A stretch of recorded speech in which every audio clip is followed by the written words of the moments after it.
Back in Britain, Bowie's fame continued to grow, but a sellout tour of the country ended unexpectedly when he gave a final concert at the Hammersmith Odeon. Not only is it the last show of the tour, but it's the last show that we'll ever do. Thank you. Bye-bye, we love you. Bowie retired Ziggy Stardust, but his meteoric success had spawned a whole new movement in Britain, known as glam rock. Not since the days of Little Richard had the charts seen so much flamboyant showbiz glitter. Even hardened old veterans like the Rolling Stones jumped on the bandwagon.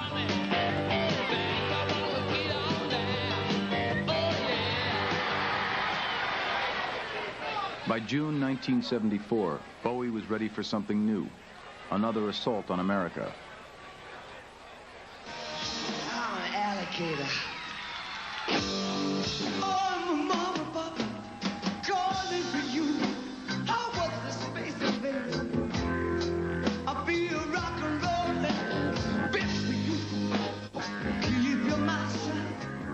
For his Diamond Dogs tour across the United States, out went the makeup and stockings, and in came nicely cut soul boy suits. I started writing songs city by city. The one that I immediately remember, of course, is Gene Genie, was definitely out of Detroit and focused around Iggy. An Iggy-type character, to be fully fair. It wasn't actually Iggy. But I wanted a new music, some more musical texture to go into it. And again, jazz was kind of rearing its head. And the juxtaposition of somebody who was right out of left field jazz, working with what we were doing, which was fairly conventional rock and roll, was really kind of interesting.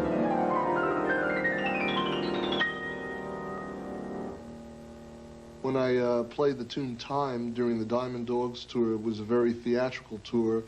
And the band was actually in the pit. It was very much like taking a musical Broadway on the road, a show on the road. And it had a 1920s and 30s setting feel, and I played like a swing-style piano, stride music it was called, in fact, with avant-garde touching. So you'll hear it was something like this.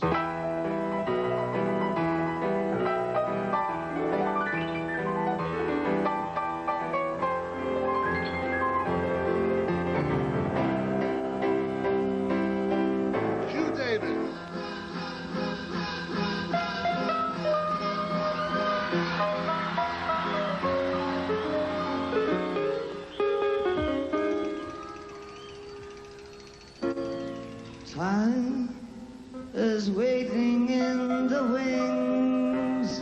He speaks of senseless things. His script is you and me. The new ingredient that helped sell Bowie when he returned to America was his revolutionary use of a full stage set. Bands had used light shows before, but this was the first time that a rock star had gone to a team of Broadway designers. There were 4 towers that were the basis of the design, and they were made of newsprint that could be torn apart. So Bowie actually climbed one of these towers and destroyed the building during the concert. There was also a bridge across here, and during the concert, the bridge lowered down to the stage so that he could step off of it and sing downstage. And then at the end, it raised up again. And a cherry picker arm. Ground control to Major Tom. There was a door that opened up, and this cherry picker arm came forward Countdown engines on. and extended out over the first 6 rows of the audience. Check ignition and may God's love be with you. The first time a cherry picker, I think, subsequently used by many others, was used in rock and roll. It was standing upright like that with an office chair on the top, and it was set in the window of a skyscraper, and I was sitting on the office chair on a telephone like some kind of male secretary. And the cherry picker started coming out, and it went out about 40 foot over the audience's heads. And because of the beautiful lighting that we had, you didn't see the rest of the cherry picker. You only saw the office chair suspended out there.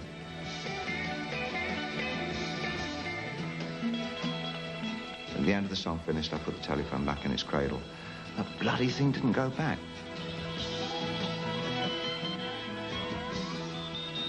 So I was just stuck out there. hell am I going to do out here? And the next song started, and so I think I did 3 or 4 songs. I'm on this chair, I thought, what am I going to do when the show finishes? I can't go anywhere. I'm going to have to jump. They better catch me. I thought, no, Iggy's already done that. The press loved it, and the tour sold out in increasingly larger venues.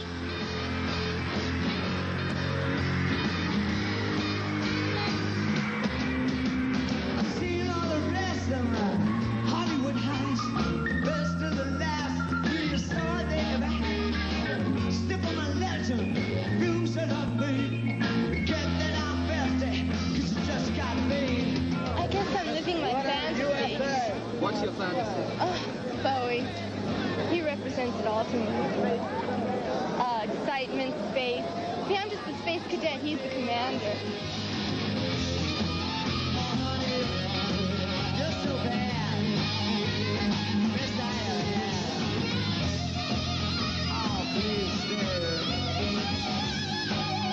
I think eventually David Bowie had to change the androgyny, draggy, bisexual creature, as all those little American boys used to say, you know, fag music. He had to change because America just was not ready to completely let that come into the mainstream. Even Alice Cooper had to stop doing drag. Alice Cooper had to stop wearing lady slingback shoes. He had to stop wearing the false eyelashes and the women's old dresses and go more into the horror. People in America could understand horror and blood and dead babies, but they couldn't understand male-female sexuality, you know, bisexuality. They weren't ready to understand. Alice had indeed gotten into horror. He, too, had come to develop a bigger stage show. Welcome to my nightmare. I think you're gonna like it.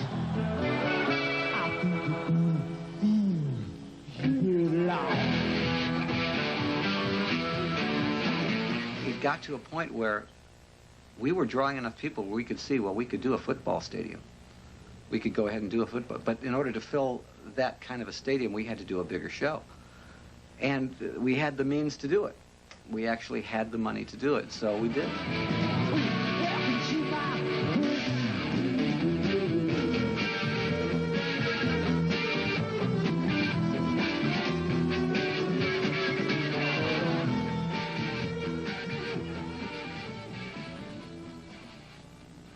There were good commercial reasons for bringing theater into rock music. The economics of touring created a need to sell tens of thousands of tickets, to fill huge stadiums, and music alone wasn't always enough. One band from New York took it all to the logical extreme.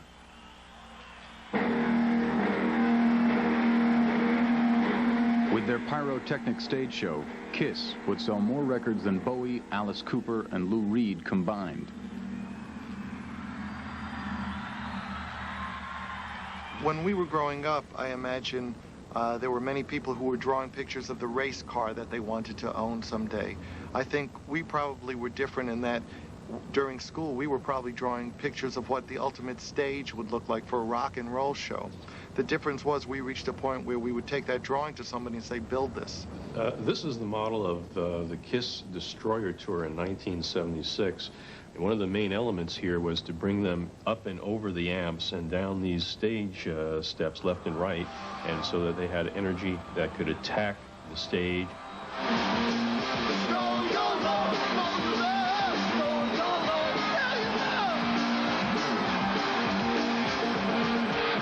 As far as the makeup went, let's face it, when you play someplace like this, you better make sure you can be seen by the last row.